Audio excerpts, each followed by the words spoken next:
আরে মুসলমান ঘরের ছেলেরা, মেয়েরা, বাপেরা, এ নওজোয়ান তরুণেরা, আল্লাহ পাক রব্বুল আলামিন নবী আদম আলাইহিস সালাতু ওয়াস সালামকে যখন জান্নাত থেকে বার করে দিলেন, শুধু জান্নাত থেকে বার করে দিলেন না, আল্লাহ পাক রব্বুল আলামিন নবী আদম আলাইহিস সালাতু ওয়াস সালামকে জান্নাতি পোশাকগুলো খুলে নিয়েছিলেন। এ নওজোয়ান তরুণেরা, নবী আদম আলাইহিস সালাতু ওয়াস সালাম দুনিয়ার বুকে এসে আল্লাহ পাক রব্বুল আলামিনের কাছে কাকুতি মিনতি করতে লাগে, আল্লাহ পাক রব্বুল আলামিনের কাছে মুনাজারি করতে লাগে, আল্লাহ পাক রব্বুল আলামিনের কাছে কান্নাকাটি করতে লাগে। ও রব্বুল আলামিন, আল্লাহ পাক, আমি নবী আদম, আমি ভুল করে ফেলেছি, অন্যায় করে ফেলেছি, আল্লাহ পাক আপনি আমাকে ক্ষমা করে দিন, আল্লাহ পাক আপনি আমাকে মাফ করে দিন। এ নওজোয়ান তরুণেরা, এমনই ভাবে নবী আদম আলাইহিস সালাম আল্লাহর কাছে মুনাজারি করে, কিন্তু আল্লাহ পাক রব্বুল আলামিন নবী আদমের দোয়াটা কি কবুল করে না। আল্লাহ পাক রব্বুল আলামিনের কাছে নবী আদম আলাইহিস সালাতু ওয়াস সালাম দোয়া করতে করতে হঠাৎ করে তানা স্মরণে এসে গেল যে আল্লাহ পাক রব্বুল আলামিনের নামের পাশে একটা নাম দেখতে পেয়েছিলাম, লা ইলাহা ইল্লাল্লাহ মুহাম্মাদুর রাসূলুল্লাহ সাল্লাল্লাহু আলাইহি ওয়াসাল্লাম। এ নওজোয়ান তরুণেরা, হে নবী পাকি প্রেমিকেরা, ওই সময় রে নবী আদম আলাইহিস সালাতু ওয়াস সালাম আমার আপনার রাসূলের নামটা ধরে দোয়া চেয়েছিলেন। আমার আল্লাহ পাক রব্বুল আলামিন নবী আদমের দোয়াটা কি কবুল করে নিয়েছিলেন। যেদিন আল্লাহ পাক রব্বুল আলামিন নবী আদমের দোয়াটা কি কবুল করেছিলেন, সেদিন ছিল এই 10ই মুহররম, আশুরার দিন ছিল। এ নওজোয়ান তরুণেরা, শুধু তাই নয়, আল্লাহ পাক রব্বুল আলামিন নবী ইউসুফ আলাইহিস সালাতু ওয়াস সালামকে যেদিন কুয়ার ভিতর থেকে উদ্ধার করেছিলেন, সেদিন ছিল এই আশুরার দিন। শুধু তাই নয়, আল্লাহ পাক রব্বুল আলামিন যেদিন নবী ইউনূস আলাইহিস সালাতু ওয়াস সালামকে মাছের পেটের থেকে রক্ষা করেছিলেন, সেদিন ছিল এই আশুরার দিন। এ নওজোয়ান তরুণেরা, আমরা শুধুই বলি এই যুবক মুহররম পালন করবি না, কিন্তু মুহররমটা কি? না না না না, আমরা জানি না। আমরা যদি 1 জানুয়ারি আসতো তাহলে আমরা নাচ গানে ব্যস্ত হয়ে পড়তাম, কিন্তু আরবি 12টা মাস এসেছে, আমাদের খেয়াল নাই। আরবি যে প্রথম নববর্ষে এসেছে, আমাদের কোনো খেয়াল নাই।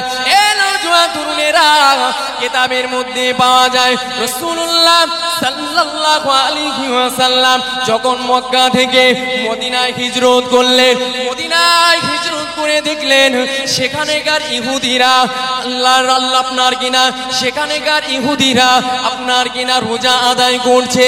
এ নওজোয়ান তরুণেরা, ওই সময়তে আমার আপনার হাবিব ইহুদিদেরকে জিজ্ঞাসা করেছিলেন, ওগো ইহুদি ভাইরা, তোমরা কেন রোজা আদায় করছো?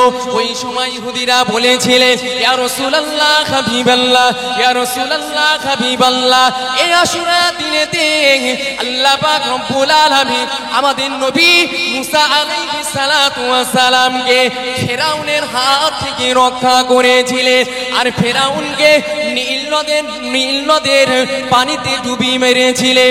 এ নওজোয়ান তরুণেরা, ইহুদিরা বলেছিলেন, ইয়া রাসূলুল্লাহ হাবিবাল্লাহ, ইয়া রাসূলুল্লাহ হাবিবাল্লাহ, সেই জন্য তো আল্লাহ শুকরিয়া আদায় করার জন্য আমরা এই দিনেতে রোজা আদায় করে থাকি। এ নওজোয়ান তরুণেরা, ওই সময়তে আমার আপনার হাবিব বলেছিলেন, ওগো ইহুদি ভাইরা, তোমাদের থেকে নবী মুসা আলাইহিস সালাতু ওয়াস সালামের অনুসরণ করার দাবিদার হলো আমি বেশি। আমি হলাম নবী মুসা ঈসা আলাইহিস সালাতু ওয়াস সালামের অনুসরণ করার দিক থেকে আগিয়ে সেই সময়তে আল্লাহ নবী আমার তিনি আশুরা দিনে রোজা রেখেছিলেন। শুধু তিনি রোজা রাখেনি, সাহাবাদেরকে বলেছিলেন, ও বাবা সাহাবারা, তোমরাও এই আশুরা দিনে রোজা আদায় করবে। এ নওজোয়ান তরুণেরা, আশুরা দিনে সমস্ত সাহাবায়ে কেরামগণেরা রোজা রাখে। হঠাৎ করে আল্লাহ নবীর কাছে এসে সাহাবারা বললেন, ইয়া রাসূলুল্লাহ হাবিবাল্লাহ, ইয়া রাসূলুল্লাহ হাবিবাল্লাহ, ইহুদিদের কাছে এই আশুরা দিনটা তো উত্তম দিন, আর আমাদের কাছে তো আশুরা দিনটা হলো উত্তম দিন। ইয়া রাসূলুল্লাহ হাবিবাল্লাহ, তাহলে ইহুদিরা তো আশুরা দিনে রোজা আদায় করে, আমরাও আপনার কিনা আশুরা দিনে রোজা আদায় করি, তাহলে তো ইহুদিদেরকে স্মরণ করা হয়ে যায়। সেই সময়তে আল্লাহ নবী বলেছিলেন, ওগো বাবা সাহাবারা, ওগো বাবা সাহাবারা, আল্লাহ পাক রব্বুল আলামিন যদি আমাকে সামনের বছর বাঁচিয়ে রাখে, তাহলে আশুরা দিনের সাথে 9ই মুহররম, অর্থাৎ 9ই মুহররম আর 10ই মুহররম রোজা রাখবো, আর না হলে 10ই মুহররম আর 11ই মুহররম রোজা রেখে দেবো। এ নওজোয়ান তরুণেরা, কিন্তু আল্লাহ নবীর সেই আশার দিনটা আর আপনার কিনা নসিবে জুটিনি। কেননা রাসূলুল্লাহ সামনের বছর আসতে আসতে তিনি দুনিয়ার বুক থেকে বিদায় নিয়ে আল্লাহর ডাকে সাড়া দিয়ে চলে গিয়েছিলেন। এ নওজোয়ান তরুণেরা, কিন্তু রাসূলুল্লাহ সাল্লাল্লাহু আলাইহি ওয়াসাল্লাম সাহাবাদেরকে যে আদেশ দিয়েছিলেন, সাহাবাদের উপরে যে হুকুম জারি করেছিলেন, সাহাবা কেরামগণেরা তানারা সেই দুদিন রোজা আদায় করেছিল। তাবেঈনগণেরা তানারাও রোজা আদায় করেছিলেন। পীর ওলিয়া উলিয়া গৌস কুতুবরা তানারাও দুদিন আপনার কিনা রোজা আদায় করেছে। আজও আর সামনের মুসলিম উম্মাহ যতদিন পর্যন্ত এই দুনিয়া থাকবে, ততদিন পর্যন্ত মুসলিম উম্মাহ এই মুহররমের দুটো রোজা আদায় করে যাবে। তাহলে বাপ, দুটো রোজা আমরা কেন আদায় করি বুঝতে পারছেন তো? রাসূল সাহাবাদের উপরে হুকুম জারি করে গেছে। বাবা সাহাবারা, ইহুদিরা যদি রোজা রাখতে পারে, আমরা কেন পারবো না? আমরা তো নবী মুসা আলাইহিস সালাতু ওয়াস সালামের ঘনিষ্ঠতা বেশি আমাদের সাথে। তাহলে ওরা যদি একটা রোজা আদায় করে, আমরা কটা করব? দুটো রোজা আদায় করব। কিন্তু রাসূলুল্লাহ সাল্লাল্লাহু আলাইহি সাল্লাম বলেছিলেন, সামনের বছর আর তিনি পাননি, দুনিয়ার বুক থেকে তিনি বিদায় নিয়ে চলে গিয়েছিলেন। সে থেকে সাহাবায়ে কেরামগণেরা রাসূলুল্লাহর সে আদেশকে মেনে আসে। আজও আমরা মানি, তাই তো নাকি বাপ? রোজা আদায় করি তো নাকি? রোজা আদায় করি। তবে একটা কথা মনে রাখবে, এই আশুরার রোজাটা কি সেই দিনই আমাদের জন্য হুকুম হলো রাখা? না, এটা দুনিয়া শুরু থেকেই হয়ে আসছে। কেন? আমরা যে রমজানের রোজা আদায় করি, তাই তো 30টা রোজা আদায় করি তো নাকি বা? এই 30টা রোজা আগে এই মুহররমের 10 তারিখের রোজাটা আমাদের জন্য কি অন্যান্য নবী রাসূলদের জন্য কি ফরজ ছিল। কিন্তু যখন এই মুহররমে আপনার কিনা এই রমজানের 30টা রোজা ফরজ হয়ে গেল, তারপর থেকে মুহররমের 10 তারিখের রোজাটা নফল হয়ে গেল। কিন্তু হাদিসে এসে নফল হলে কি হবে, তার গুরুত্ব, তার মহত্ব, তার ফজিলাত কোনো দিক থেকে কম হয়নি। শুধু তাই নয়, রাসূলুল্লাহ সাল্লাল্লাহু আলাইহি ওয়াসাল্লাম বলেছে, যদি কোনো ব্যক্তি এই আশুরার দিনে আপনার পরিবার পরিজনের জন্য ভালো খাওয়া দাওয়ার ব্যবস্থা করে, আল্লাহ পাক রব্বুল আলামিন তার সামনের 1 বছর তার সংসারে কি দেবেন? অভাব অনটন দেবে না। সকলে বলি সুবহানাল্লাহ।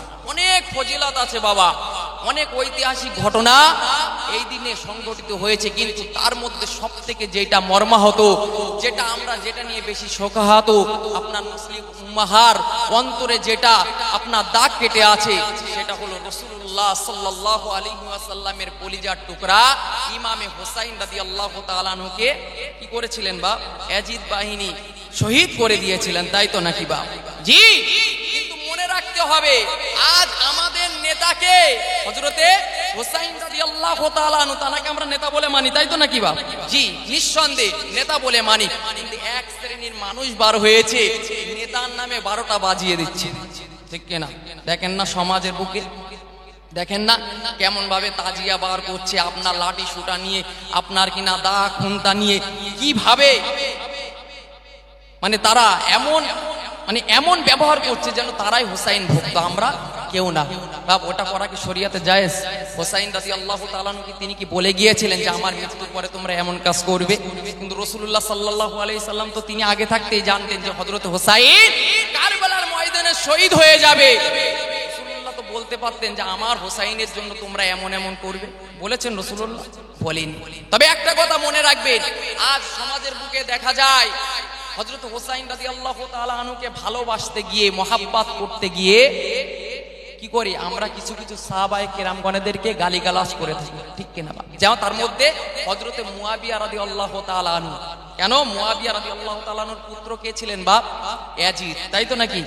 ইয়াজিদ ছিল লম্পট, ও ছিল বদমাইশ, ও ছিল কি লুচ্চ, কিন্তু তার পিতা তো ছিল হযরত মুয়াবিয়া রাদিয়াল্লাহু তাআলা, তিনি তো ছিলেন আল্লাহর নবীর একজন সাহাবা। শুধু সাহাবা, তিনি সাহাবা নয়, তিনি একজন কাতিবে ওহী লেখক ছিল। যত ওহী আসতো তিনি অন্যান্য সাহাবায়ে যেমন লিখতেন, হযরত মুয়াবিয়া রাদিয়াল্লাহু তাআলা তিনিও লিখতেন। এই মুয়াবিয়া রাদিয়াল্লাহু তাআলা কে? হযরত মুয়াবিয়া রাদিয়াল্লাহু তাআলা কিতাবের মধ্যে এসেছে তিনি মক্কা বিজয়ের সময় ইসলাম গ্রহণ করে, মক্কা বিজয়ের সময় ইসলাম গ্রহণ করে, কিন্তু তার পিতার ভয়তে তিনি প্রকাশ করতে পারে না। আবার কোন কোন বর্ণনা মতে এসেছে হুদাইবিয়ার যুদ্ধে তিনি ইসলাম গ্রহণ করে। রাসূলুল্লাহ সাল্লাল্লাহু আলাইহি ওয়াসাল্লামের সাথে তিনি তায়েফের যুদ্ধ, হুনাইনের যুদ্ধে কি করেছে? অংশগ্রহণ করেছে। এদিকে রাসূলুল্লাহ সাল্লাল্লাহু আলাইহি সাল্লামের পরে হযরত আবু বকর সিদ্দিক রাদিয়াল্লাহু তাআলা, যিনি ছিলেন ইসলামের প্রথম খলিফা, এই ইসলামের প্রথম খলিফা হযরতে আবু বকর সিদ্দিক রাদিয়াল্লাহু তাআলা, তিনি যখন খেলাফতের মসনদে বসলেন, সেই সময় এই মুয়াবিয়া রাদিয়াল্লাহু তাআলা আনহুর আবির্ভাব ঘটল। এরপরে ইসলামের যিনি, খুব ভালো করে বোঝার চেষ্টা করুন, ওয়াজ অনেক শুনেছেন, ভালো করে বুঝুন। ইসলামের যিনি দ্বিতীয় খলিফা হযরতে ওমর ফারুক রাদিয়াল্লাহু তাআলা আনহু, ইনি ছিলেন কে? ইসলামের দ্বিতীয় খলিফা। ইনি যখন খেলাফতের মসনদে বসলেন, সেই সময় ইনার আমলে কি হলো? রোমিওদের সাথে শামেদের একটা যুদ্ধ বাঁধলো, রোমিওদের সাথে শামেদের একটা যুদ্ধ বাঁধলো, যে যুদ্ধে হযরতে মুয়াবিয়া রাদিয়াল্লাহু তাআলা আনহু উপস্থিত ছিলেন, অংশগ্রহণ করেছেন। করলে কি হবে? শামেদের কিছু কিছু অঞ্চল এই রোমিওরা দখল করে নিয়েছিলেন। এখন যখন দখল করলে হযরতে মুয়াবিয়া রাদিয়াল্লাহু তাআলা আনহু সহ্য করে থাকতে পারল না, তিনি আবার রোমিওদের সাথে পরবর্তীতে যুদ্ধ করলেন। যুদ্ধ করার পরে যুদ্ধই তিনি বিজয়ী হয়ে সেই শামের সেই সমস্ত অঞ্চলগুলোকে কি করে আনলেন? আবার ছিনিয়ে আনলেন। হযরতে ওমর ফারুক রাদিয়াল্লাহু তাআলা আনহু তানার এমন সাহসিকতা, বুদ্ধিমত্তা দেখে তানাকে কি করলেন? কাদিসিয়ার আপনার কি না দামেস্কের গভর্নর নিযুক্ত করলেন। এই পদে তিনি কি ছিলেন? 4 বছর নিয়োজিত ছিলেন, 4 বছর নিয়োজিত ছিলেন। আল্লাহ আপনার কি না দ্বিতীয় খলিফা হযরত ওমর ফারুক রাদিয়াল্লাহু তাআলা আনহুর জামানা শেষ হয়ে গেল। এবার আসলেন তৃতীয় খলিফা হযরতে উসমান গনি রাদিয়াল্লাহু তাআলা আনহু।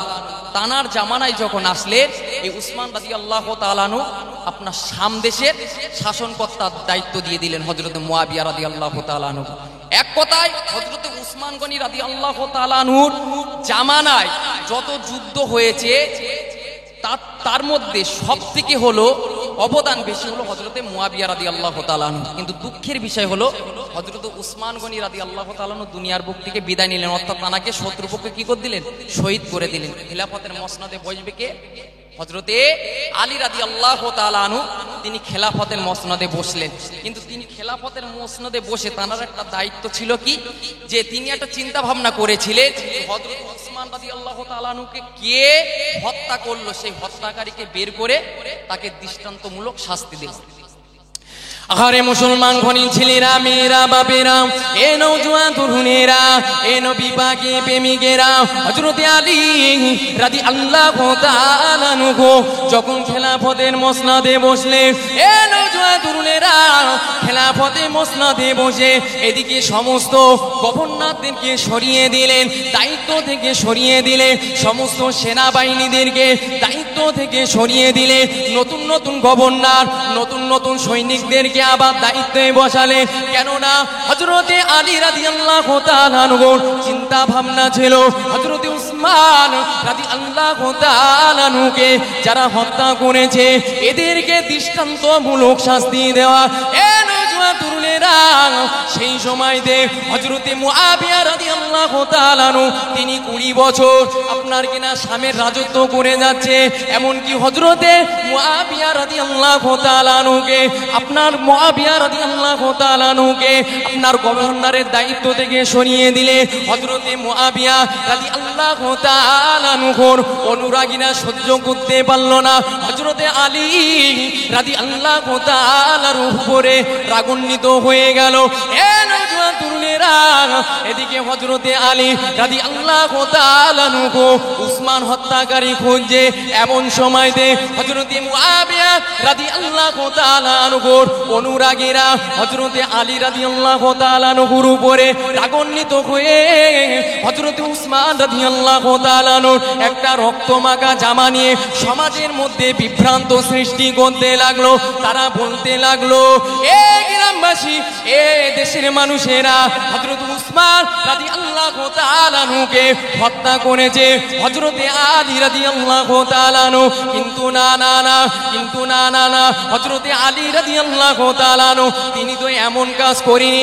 যারা হযরতে আলী রাদিয়াল্লাহু তাআলা আনহুকে দোষ দিচ্ছে তারা এক সময় হযরতে আলী রাদিয়াল্লাহু তাআলা আনহুর নামে বায়াত গ্রহণ করেছিলেন। এ নওজোয়ান তরুণেরা এমনই ভাবে হযরতে আলী রাদিয়াল্লাহু তাআলা আনহুর কাছে আপনার কিনা আলী রাদিয়াল্লাহু তাআলা আনহুকে দোষী সাব্যস্ত করার চেষ্টা করলেন। আপনার কিনা হযরতে তালহার কাছে গেলে, হযরতে জুবাইর রাদিয়াল্লাহু তাআলা আনহুর কাছে গেলে, এদিকে হযরতে আম্মা জান আয়েশা রাদিয়াল্লাহু তাআলা আনহা তিনি সেই সময় মদিনায় ছিলেন না, সেই সময় হজের টাইম ছিল। সেই সময়তে তিনি হজে গিয়েছিলেন। যখন হজ থেকে মদিনায় ফিরে আসলেন হযরতে তালহা, হযরতে জুবাইর রাদিয়াল্লাহু তাআলা আনহুমা তারা হযরতে আম্মা জান আয়েশা রাদিয়াল্লাহু তাআলা আনহাকে হযরতে উসমান রাদিয়াল্লাহু তাআলা আনহুর হত্যার ব্যাপারে বললেন। সাধারণ মানুষ গিয়ে হযরতে আম্মা জান আয়েশা রাদিয়াল্লাহু তাআলা আনহার কাছে গিয়ে বললে, ও আম্মা জান, হযরতে উসমান রাদিয়াল্লাহু তাআলা আনহুকে হত্যা করেছে হযরতে আলী রাদিয়াল্লাহু তাআলা আনহু। তাকে দৃষ্টান্তমূলক শাস্তি চায়, তার ব্যাপারে আমরা যুদ্ধ ঘোষণা করতে যাই। এ নওজোয়ান তরুণেরা হযরতে আম্মা জান আয়েশা রাদিয়াল্লাহু তাআলা আনহা তিনি আর চুপ করে থাকলেন না। হযরতে আলী রাদিয়াল্লাহু তাআলা আনহুর সাথে যুদ্ধ করার জন্য এক ডাক দিলে এক ডাকে 12,000 লোক জড়ো হয়ে গেল। এই যুবকেরা এদিকে হযরতে আলী রাদিয়াল্লাহু তাআলা আনহু যখন জানতে পারলেন যে আমার বিরুদ্ধে হযরতে আম্মা জান আয়েশা রাদিয়াল্লাহু তাআলা আনহা তিনি আমার বিরুদ্ধে যুদ্ধ ঘোষণা করেছে, সেই সময়তে হযরতে আলী রাদিয়াল্লাহু তাআলা আনহা হযরতে আলী রাদিয়াল্লাহু তাআলা আনহু তিনি কিছু সৈন্য নিয়ে হযরতে আম্মা জান আয়েশা রাদিয়াল্লাহু তাআলা আনহার কাছে গেলে এ যুবকেরা তিনি যুদ্ধ না করার দিকে তিনি আপনার কিনা মীমাংসার দিকে আনার চেষ্টা করছিলেন। এদিকে দুই দলের ভিতরে কিছু বহিরাগত প্রবেশ করলেন। আপনার কিনা হযরতে আলী রাদিয়াল্লাহু তাআলা মীমাংসার দিকে আনার চেষ্টা করছিলেন, কিন্তু এই বহিরাগত লোকেরা তারা যুদ্ধ করার জন্য প্রস্তুতি নিয়ে নিল। এমনই ভাবে যুদ্ধ শুরু হয়ে গেল। যুদ্ধ করতে হযরতে আলী রাদিয়াল্লাহু তাআলা তিনি দেখলেন অনেক মুসলমান নির্মমভাবে হত্যা হয়ে যাচ্ছে।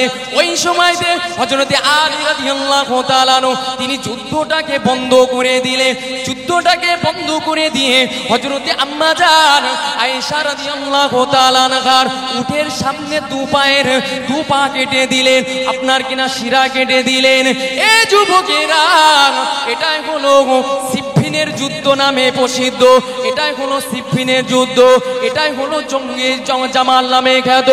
এ নওজোয়ান তরুণেরা হযরতে আলী রাদিয়াল্লাহু তাআলা হযরতে আম্মা জান আয়েশা রাদিয়াল্লাহু তাআলা আনহাকে তিনি মদিনায় পাঠিয়ে দিলেন। কিন্তু এদিকে আমর ইবনুল আস তিনি হযরতে আলী রাদিয়াল্লাহু তাআলা আনহুর সাথে যুদ্ধ করার জন্য পরামর্শ দিলেন। কিন্তু হযরতে আলী রাদিয়াল্লাহু তাআলা তিনি যুদ্ধ করতে চাইলেন না।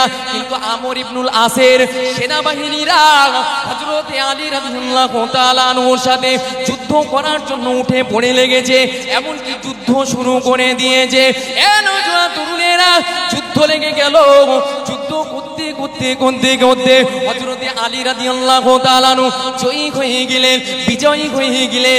আমর ইবনুল আস তিনি পরাজিত হলেন। পরাজিত হওয়ার পরে তিনি হযরতে মুআবিয়া রাদিয়াল্লাহু তাআলা আনহুকে আবার যুদ্ধ করার জন্য পরামর্শ দিলেন। কিন্তু না, হযরতে মুআবিয়া রাদিয়াল্লাহু তাআলা আনহু নবী বংশকে ভালোবাসতে, নবী বংশকে প্যার করতে তিনি কখনো হযরতে আলী রাদিয়াল্লাহু তাআলা আনহুর সাথে যুদ্ধ করতে চাইনি। এ যুবকেরা, যখন তিনি যুদ্ধ করতে চাইলেন না, এদিকে সাধারণ মানুষ হযরতে উসমান রাদিয়াল্লাহু তাআলা আনহুর হত্যার ব্যাপারে, এদিকে হযরতে আলী রাদিয়াল্লাহু তাআলা আনহু হযরতে আমর ইবনুল আস হযরতে মুআবিয়া রাদিয়াল্লাহু তাআলা আনহুকে দোষী সাব্যস্ত করতে চাইলো, দোষ দিতে চাইলো। শুধু দোষ দিল না, তানাদেরকে মারার চিন্তা ভাবনা নিল। এমন খবর যখন হযরতে মুআবিয়া রাদিয়াল্লাহু তাআলা আনহু জানতে পারলেন, হযরতে আমর ইবনে আস যখন জানতে পারলেন, এ নওজোয়ান তরুণেরা সেই সময় তানারা সেখান থেকে পালিয়ে আসলে। কিন্তু হযরতে আলী রাদিয়াল্লাহু তাআলা আনহু তিনি কুফার মসজিদে নামাজরত অবস্থায় ছিলেন। তিনি নামাজরত অবস্থায় তানাকে এক গুপ্তচর শয়তান হযরতে আলী রাদিয়াল্লাহু তাআলা আনহুকে হত্যা করে দিয়েছিলেন। বাবা বুঝতে পেরেছেন কি বলেছি? বলে হযরতে আলী রাদিয়াল্লাহু তাআলা আনহু তিনি চেয়েছিলেন যে হযরত উসমান রাদিয়াল্লাহু তাআলা আনহুকে কি করবে, তানার হত্যাকারীকে খুঁজে বার করে দৃষ্টান্তমূলক শাস্তি দেবে। কিন্তু লাস্ট পর্যন্ত তানারই হত্যা হতে হলো, তিনি শহীদ হয়ে গেলেন। বাহ, এ জামানায় মুসলমান আছে, আমরা সকলে বড় পাঞ্জাবিধারী, টুপিধারী, নামাজধারী। সে জামানায় তো ছিল নাকি? বা এক কথা বলেন বা। আচ্ছা, ইয়াজিদ কি মুসলমান ছিল না অন্য ধর্মের ছিল? মুসলমান ছিল। কেমন মুসলমান ছিল বা? জি, মুনাফিক মার্কা মুসলমান, তাই তো নাকি? জি, এ জামানায় মুসলমান নেই বা। দেখা গেলে যদি একটু খোঁজ করা যায়, ঘর প্রায় 100-র মধ্যে 90% এখন, তার বেশি ছাড়া কম হবে না। হবে বা? হবে না। জি, মুনাফিকে ভরে গেছে। কিন্তু মুনাফিকের পরিণতি কি ভালো না খারাপ? খারাপ না? এদের জাহান্নামে সবথেকে খারাপ জায়গায় এদের দেওয়া হবে। জি, এখন এই হযরতে আলী রাদিয়াল্লাহু তাআলা আনহুকে হত্যা করে দিলেন, শহীদ করে দিলেন। খেলাফতের মসনাদে বসবে কে? হযরতে মুআবিয়া রাদিয়াল্লাহু তাআলা আনহু তিনি কি করলেন? একছত্র খলিফা ঘোষণা করে দিলেন। খলিফা ঘোষণা করে দিলেন। কিন্তু তিনি যখন খলিফা হলেন, কিছু মানুষ মানলেও মক্কা মদিনার মানুষ তারাকে মেনে নিতে চায়। অনেক বড় লম্বা কাহিনী বাপ, সংক্ষিপ্ত টাইমে বাপ কিছু বলে শেষ করা যায় না। যাই হোক, যতটুকু বলার চেষ্টা করছি আপনাদেরকে বোঝানোর জন্য। জি, এখন মক্কা মদিনার মানুষেরা তারা চাইছিল কাকে? হযরতে হাসান রাদিয়াল্লাহু তাআলা আনহু, তানাকে খলিফার মসনদে চাইছিলেন, খলিফার মসনদে চাইছিলেন। জি, এখন হযরত হাসান রাদিয়াল্লাহু তাআলা আনহু তিনি ছিলেন শান্ত স্বভাবের মানুষ। তিনি ছিল কি খুব খোদাভীরু মানুষ। তিনি আল্লাহওয়ালা ছিলেন।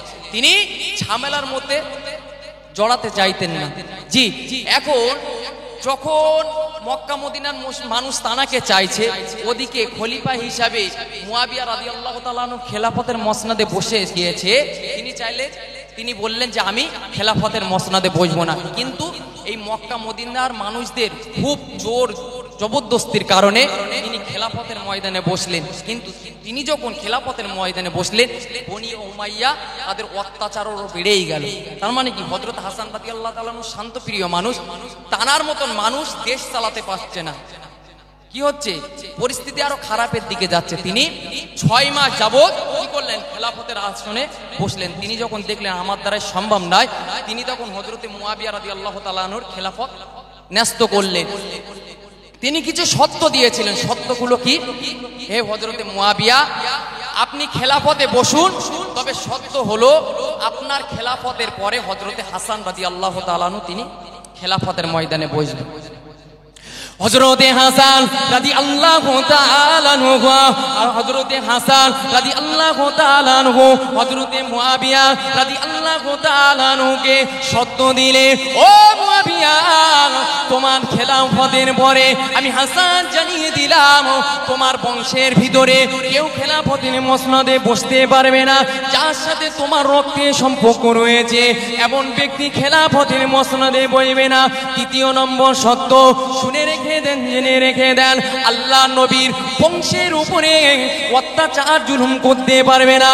হযরতে আলী রাদিয়াল্লাহু তাআলা আনহুর বংশের উপরে অত্যাচার জুলুম করতে পারবে না। চতুর্থ নাম্বার হলো হযরতে হাসান রাদিয়াল্লাহু তাআলা আনহুর যে সমস্ত ঋণ রয়েছে সমস্ত ঋণগুলোকে পরিশোধ করে দিতে হবে। নওজোয়ান তরুণেরা, হযরতে হাসান রাদিয়াল্লাহু তাআলা আনহু হযরতে মুয়াবিয়া রাদিয়াল্লাহু তাআলা আনহুকে বলেছিলেন, ওগো মুয়াবিয়া রাদিয়াল্লাহু তাআলা আনহু, শুনে রেখে দাও, জেনে রেখে দাও, হযরতে হুসাইন রাদিয়াল্লাহু তাআলা আনহু বাৎসরিক 3 লক্ষ দিরহাম তাকে ভাতা প্রদান করতে হবে।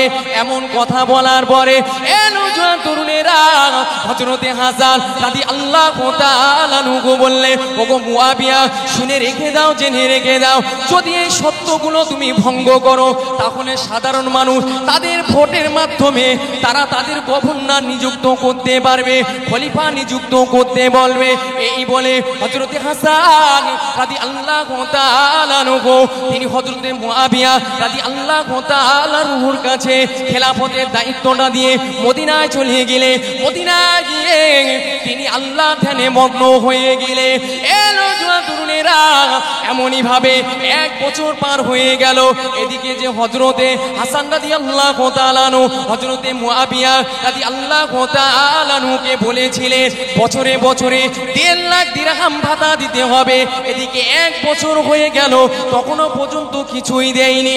এদিকে হযরতে হাসান হযরতে হুসাইন রাদিয়াল্লাহু তাআলা আনহুমা তাদের ঘরে তাদের সংসারে অভাব অনাটন ধরে গেল। এ যুবকেরা, হযরতে হাসান রাদিয়াল্লাহু তাআলা আনহু হযরতে মুয়াবিয়া রাদিয়াল্লাহু তাআলা আনহুর কাছে চিঠি লেখার জন্য খাতা কলম নিলে, কিন্তু কি মনে করে হযরতে হাসান রাদিয়াল্লাহু তাআলা আনহু তিনি আর কিছুই লিখলেন না। হযরতে হাসান রাদিয়াল্লাহু তাআলা আনহু বলে, আমার নানা জান নবী মুহাম্মদ রাসূল সাল্লাল্লাহু আলাইহি ওয়াসাল্লামের সাথে স্বপ্নে দেখা হয়ে গেল। আমার নানা জান আমাকে বলতে লাগলো, ও আমার নানা জান হযরতে হাসান, ও আমার নানা জান হযরতে হাসান, বলো বলো বলো তোমার সংসারের পরিস্থিতি কি, তোমার অবস্থা কি। ওই সময়তে হযরতে হাসান বলেছিলেন, ওগো আমার নানা জান, হযরতে মুয়াবিয়া রাদিয়াল্লাহু তাআলা আনহুকে যে চুক্তি করেছিলাম, যে চুক্তিটা দেওয়া হয়েছিল, যে সত্যতা দেওয়া হয়েছিল যে তিনি 1.5 লাখ দিরহাম আমাদেরকে প্রতি বছর ভাতা দেবে, কিন্তু না না না না, 1 বছর হয়ে গেল এখনো পর্যন্ত কিছুই আমাকে দিল না। আমার সংসারে খুব অভাব অনাটন যাচ্ছে। ওই সময়তে আপনার হাবিব বলেছিলেন, ওগো নানা জান, ওগো নানা জান হাসান, তুমি যে মানুষের কাছে খাতা কলম নিয়ে দরখাস্ত করতে চাইছো, সে তো তোমার মতনই মানুষ, সে তো তোমার মতনই মানুষ। ও আমার নানা জান হাসান, তুমি একটা মানুষের কাছে না চেয়ে স্বয়ং আল্লাহ পাক রব্বুল আলামিনের কাছে চাইতে বাঁধতে, আল্লাহ পাক রব্বুল আলামিন তোমার সমস্ত মনের আশা আকাঙ্ক্ষাকে পূরণ করে দিত। এ নওজোয়ান তরুণেরা, এ নবী পাকের প্রেমিকেরা, এরপরে দে হযরতে ইমামে হাসান তিনি জানিয়ে দিলেন, নানা জান আমাকে একটা দোয়া শিখিয়ে দিলে, যে দোয়াটা আমি পাঠ করতে করতে 1 সপ্তাহ যেতে না যেতে হযরতে মুয়াবিয়া রাদিয়াল্লাহু তাআলা আনহু 1.5,000 দিরহাম আমি হাসান আমার কাছে পাঠিয়ে দিলে। আর একটু জোরে বলুন সুবহানাল্লাহ। তরুণেরা, হে নবী পাকের প্রেমিকেরা, এদিকে হযরতে হাসান রাদিয়াল্লাহু তাআলা আনহু তার সাথে আবার কিছুদিন পরে আল্লাহ নবী স্বপ্নে দেখা হলো। ও নানা জান, বলো বলো বলো এখন তোমার তোমার পরিস্থিতিটা কেমন, এখন তোমার অবস্থা কেমন। ওই সময়তে হযরত ইমামে হাসান বলেছিলেন, ইয়া রাসূলুল্লাহ হাবিবাল্লাহ, ইয়া রাসূলুল্লাহ হাবিবাল্লাহ, আপনি যে দোয়াটা শিখিয়ে দিয়েছিলেন ওই দোয়া পড়ার কারণে আল্লাহ পাক রব্বুল আলামিন ইমামে হযরতে মুআবিয়া রাদিয়াল্লাহু তাআলা আনহু দ্বারা আমার কাছে ১৫০০ দিরহাম পাঠিয়ে দিয়েছে। বলে বাপ, দুনিয়ার মানুষের কাছে চাইবো না আল্লাহর কাছে চাইবো? যে অবস্থাতেই থাকি না কেন, আমরা সুখে থাকি আর দুঃখে থাকি, তিনি তো আমাদেরকে দুনিয়ার বুকে সৃষ্টি করেছে, তাই তো নাকি? জি কথা বলে। এখন যদি চিন্তা ভাবনা করে থাকি আমরা যে আল্লাহ পাক রব্বুল আলামিন আমাদেরকে কিসের দ্বারা সৃষ্টি করেছে, সকলে কথা বলেন, টাইম শর্ট, খুব সংক্ষিপ্ত টাইম। আল্লাহ পাক রব্বুল আলামিন আমাদেরকে কিসের দ্বারা সৃষ্টি করেছে বলেন? বলেন। মাটি দ্বারাই সৃষ্টি করেছে। কেন? আমি বলছি না, কোন আলেম বলছে না, আল্লাহ পাক রব্বুল আলামিন কোরআনের মধ্যে বলছে ওয়াল্লাযী খলাকাকুম মিন তিন। আল্লাহ পাক রব্বুল আলামিন বলছে আমি আল্লাহ পাক তোমাদেরকে দুনিয়ার বুকে কি দ্বারাই সৃষ্টি করেছি? মাটি দ্বারাই সৃষ্টি করেছি। সকলে বলি সুবহানাল্লাহ। আচ্ছা, আমাদের যে মাটি দ্বারাই সৃষ্টি করেছে, আমরা মাটি দেখতে পাচ্ছি নাকি বা পাচ্ছি না? তো তাহলে আমাদের শরীরের প্রতিটা অঙ্গ প্রত্যঙ্গের দাম আছে না নাই? জি, একটা হাতের দাম লক্ষ লক্ষ টাকা, তাই তো নাকি? চোখের দাম লক্ষ লক্ষ টাকা। জি বাপ, আপনার কিনা প্রত্যেকটা শরীরের অঙ্গ প্রত্যঙ্গের দাম কি লক্ষ লক্ষ। আল্লাহ পাক রব্বুল আলামিন আমাদেরকে দুনিয়ার বুকে পাঠিয়ে দিলেন। আচ্ছা, তানার ইবাদত বন্দেগী করা, তানার ইত্তেবা অনুসরণ করা, তানার রাসূলের ইত্তেবা অনুসরণ করা আমাদের দরকার না? করতে হবে তো নাকি? কিন্তু আমরা করি বা? আচ্ছা বলুন, ইমামে হযরত আলী রাদিয়াল্লাহু তাআলা আনহু তিনি দুনিয়ার বুক থেকে বিদায় নিলেন, এদিকে হযরত হাসান রাদিয়াল্লাহু তাআলা আনহুকে কি করেছেন? এই এজিদ বাহিনী বিষ খাইয়ে কি করেছিলেন? তানাকে হত্যা করেছিলেন, শহীদ করে দিয়েছিলেন। এবার খলিফার মসনদে কে আইবে? হযরতে হুসাইন রাদিয়াল্লাহু তাআলা আনহু, তাই তো নাকি? জি, এই হযরতে হুসাইন রাদিয়াল্লাহু তাআলা আনহু তিনি যে হত্যা হলেন, শহীদ হলেন, আচ্ছা তানার কি কোনো প্রয়োজন ছিল, দরকার ছিল যে তানার ওই সুন্দর মূল্যবান জীবনটা, মূল্যবান শরীরটা ইয়াজিদ বাহিনীর হাতে বিসর্জন দিয়ে দেবে? কোনো দরকার ছিল? কিন্তু তিনি কিসের জন্য করেছে? আল্লাহ আল্লাহর রাসূলকে ভালোবাসার জন্য, তাই তো নাকি? আল্লাহর আওয়াজকে দুনিয়ার বুকে বুলন্দ করার জন্য হযরত ইমামে হুসাইন রাদিয়াল্লাহু তাআলা আনহু নিজের জাহানকে দিয়ে দিয়েছেন, কুরবান করে দিয়েছে। সকলে বলি সুবহানাল্লাহ। আচ্ছা, আমরা সকলেই বলি হযরতে হুসাইন রাদিয়াল্লাহু, আমরা বললাম হুসাইনি মুসলমান। কেমন মুসলমান? জি বাপ, আমরা কেমন মুসলমান? আমরা ঠিকভাবে সত্য কথাই বলতে পারি, ঠিকভাবে সত্য কথাই বলতে পারি, আল্লাহকে ভয় করি। অথচ আল্লাহ পাক রব্বুল আলামিন কোরআনের মধ্যে বলছে, কি বলছে? আল্লাহ পাক রব্বুল আলামিন কোরআনের মধ্যে জানিয়ে দিলেন, ইয়া আইয়ুহাল্লাযীনা আমানুত্তাকুল্লাহা ওয়া কুলু কাওলান সাদীদা। এ নওজোয়ান তরুণেরা, আল্লাহ পাক জানিয়ে দিলেন, এ বিশ্বাসী ইমানদার বান্দা বান্দীরা, আমি আল্লাহ পাক রব্বুল আলামিন আমাকে তোরা ভয় কর, আমি আল্লাহ পাক রব্বুল আলামিন আমাকে তোরা ভয় কর, সাথে সাথে তোরা সত্য কথা বল, সাথে সাথে তোরা সত্য কথা বল। যেমন আমি আল্লাহ আমাকে ভয় করবি, সত্য কথা বলবি। ইসলিহ লাকুম আমালাকুম। এ নওজোয়ান তরুণেরা, আল্লাহ পাক জানিয়ে দিলেন, যদি তোরা আমি আল্লাহ আমাকে ভয় করে থাকিস, সত্য কথা বলে থাকিস, আমি আল্লাহ পাক জানিয়ে দিলাম তোদের জীবনের তোদের আমলগুলোকে আমি আল্লাহ পাক রব্বুল আলামিন কবুল করে নেব। এ নওজোয়ান তরুণেরা, শুধু তাই নয়, আল্লাহ পাক জানিয়ে দিলেন, ওয়ায়াগফিরু লাকুম যুনুবাকুম, তোদের জীবনের গুনাহগুলোকে আমি আল্লাহ পাক রব্বুল আলামিন ক্ষমা করে দেব। এ নওজোয়ান তরুণেরা, আল্লাহ পাক পরেই জানিয়ে দিলেন, ওয়া মাইয়ুতিল্লাহু ওয়া রাসূলাহু, শুধু তাই নয়, আমি আল্লাহ পাক রব্বুল আলামিন আমার ইত্তেবা কর, আমার রাসূলের ইত্তেবা অনুসরণ কর। আমি আল্লাহ জানিয়ে দিলাম, ফাকাদ ফাযা ফাওজান আযীমা, তোদের জন্য সামনে রয়েছে সাফল্য। আল্লাহ বলছে, আমি আল্লাহ আমার ভয় কর, সাথে সাথে সত্য কথা বল, তাহলে আমি আল্লাহ তোদের কি করব? আমলগুলো, তোরা যে আমলগুলো করছিস, আমি আল্লাহ তোদের আমলগুলোকে কি করে নেব? কবুল করে নেব। সকলে বলি সুবহানাল্লাহ। তাই নয়, তোদের জীবনের গুনাহগুলোকে মাফ করে দেব। আর তোরা যদি আমি আল্লাহ পাক পাক রব্বুল আলামিন আমার হুকুমকে মানিস, আমাকে ইত্তেবা করিস, অনুসরণ করিস, আমার রাসূলের ইত্তেবা অনুসরণ করিস, আমি আল্লাহ জানিয়ে দিলাম তোদের জন্য সামনে রয়েছে সাফল্য, তোরা সাফল্য মণ্ডিত হবি। সকলে বলেন সুবহানাল্লাহ। জিবা সে তাহলে আমাদের উচিত আল্লাহর রাসূলের ইত্তেবা অনুসরণ করা। এখন কথা হলো যে হযরতে ইমামে হাসান রাদিয়াল্লাহু তাআলা আনহুকে কি করেছে? হত্যা করে দিয়েছে। এবার খেলাফতের মসনদে কে বসবে? এদিকে মুয়াবিয়া রাদিয়াল্লাহু তাআলা আনহু তানার খেলাফত কিন্তু জারি আছে।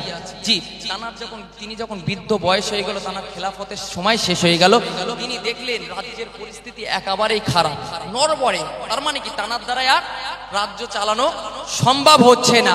তাই তিনি চিন্তা ভাবনা করলেন, তানার যারা চিন্তাবিদ ব্যক্তি আছে তাদের নিয়ে আলোচনা করলেন যে কাকে বসালে রাজ্যের পরিস্থিতি আবার ফিরে আসবে, ভালো হবে। সবাই বুদ্ধি দিল যে আপনার মৃত্যুর পরে আপনার পুত্র ইয়াজিদ খলিফার মসনদে বসবে। কিন্তু হযরত মুয়াবিয়া রাদিয়াল্লাহু তাআলা আনহু তিনি বসাতে চাইনি। যখন কুফা সহ বিভিন্ন ইসলামী রাষ্ট্র লোকজন এসে যখন হযরত মুয়াবিয়া রাদিয়াল্লাহু তাআলা আনহুকে অনুরোধ করতে লাগলো, সেই সময় ইয়াজিদকে বসালো। যখন ইয়াজিদকে খলিফার মসনদে বসালো, সমস্ত জায়গায় ছড়িয়ে গেল যে ইয়াজিদ খলিফার মসনদে বসেছে। কিন্তু মক্কা মদিনার মানুষ তারা কি চেয়েছিল? যে হযরতে হুসাইন রাদিয়াল্লাহু তাআলা আনহু তিনি খলিফার মসনদে বসুন, তিনি খলিফার মসনদে বসুন। কেন? হযরত হুসাইন রাদিয়াল্লাহু তাআলা আনহু তানার রাজনৈতিক জ্ঞান, তানার অভিজ্ঞতা, তিনি ছিলেন শান্ত স্বভাবের মানুষ, তিনি ছিলেন আল্লাহ ভীরু মানুষ। তাই সকলেই চেয়েছিলেন তিনি খেলাফতের মসনদে বসুন। জি, কিন্তু এদিকে ইয়াজিদ বাহিনী তিনি মানতে চাইনি। তিনি চেয়েছিলেন যে ইয়াজিদ চেয়েছিলেন আমি খেলাফত পরিচালনা করব, আমি খেলাফতের মসনদে বসব। জিবাব হযরত মুয়াবিয়া রাদিয়াল্লাহু তাআলা আনহু যখন দেখলেন যে মক্কা মদিনার মানুষ আমার পুত্র ইয়াজিদের হাতে কি করছে না, খেলাফত গ্রহণ করছে না, সেই সময় তিনি মদিনায় চলে গেলেন। অনেক বোঝানোর চেষ্টা করলেন, কেউ বুঝতে চাইলেন না। বাপ অনেক বড় কাহিনী, লম্বা চওড়া কাহিনী। জি, এখন কথা হলো হযরত হুসাইন রাদিয়াল্লাহু তাআলা আনহু তিনি খলিফা হবে, খলিফার মসনদে বসবেন, এটা মক্কা মদিনার মানুষ সব সময় চাইতেন। জি, এখন হযরত মুয়াবিয়া রাদিয়াল্লাহু তাআলা আনহু মৃত্যুর আগে তানার পুত্র ইয়াজিদকে বলে গিয়েছিলেন, আমার পুত্র শুনে রেখে দাও, জেনে রেখে দাও, মক্কা মদিনার মানুষ, কুফার মানুষেরা তোমাকে কখনো খলিফা বলে তারা মেনে নেবে না, খলিফা বলে তোমাকে কখনো মেনে নেবে না। তারা হয়তো হযরত হুসাইন রাদিয়াল্লাহু তাআলা আনহুকে কি করবে, তোমার বিপক্ষে দাঁড় করাবে। তবে শুনে রেখে দাও, যদি তার সাথে যুদ্ধ করতে হয় আর সেই যুদ্ধে যদি তুমি বিজয়ী হও, তবে তোমাকে একটা কথা বলি, তানাকে যেন কোনো রকম কষ্ট দেবে না। কেন? তিনি হলো রাসূলুল্লাহ সাল্লাল্লাহু আলাইহি ওয়াসাল্লামের কলিজার টুকরা। তানার কি হচ্ছে, তানার শরীরে রাসূলুল্লাহর রক্ত বয়ে যাচ্ছে, তাকে যেন কোনো রকম কষ্ট দেবে না। যেভাবে হযরতে মুয়াবিয়া রাদিয়াল্লাহু তাআলা আনহু তিনি এই বলে দুনিয়ার থেকে বিদায় নিয়ে নিলেন। এখন ইয়াজিদ খলিফা নিযুক্ত হলেন, নিজে জোর করে খলিফার মসনদে বসলেন। বসে হযরতে আলী রাদিয়াল্লাহু তাআলা, হযরতে হুসাইন রাদিয়াল্লাহু তাআলা আনহুকে গ্রেফতার করার কথা বলল। এখন মক্কা মদিনার যারা গভর্নর ছিল, হযরতে হুসাইন রাদিয়াল্লাহু তাআলা আনহুকে আরো শীর্ষস্থানীয় যে সমস্ত সাহাবায়ে কেরামগণেরা ছিল তাদেরকে কি করলেন, ইয়াজিদের হায়াতে বায়াত গ্রহণ করতে বললেন। কিন্তু হযরত হুসাইন রাদিয়াল্লাহু তাআলা আনহু তিনি কি করলেন না, ইয়াজিদের হায়াতে বায়াত গ্রহণ করলেন। আরে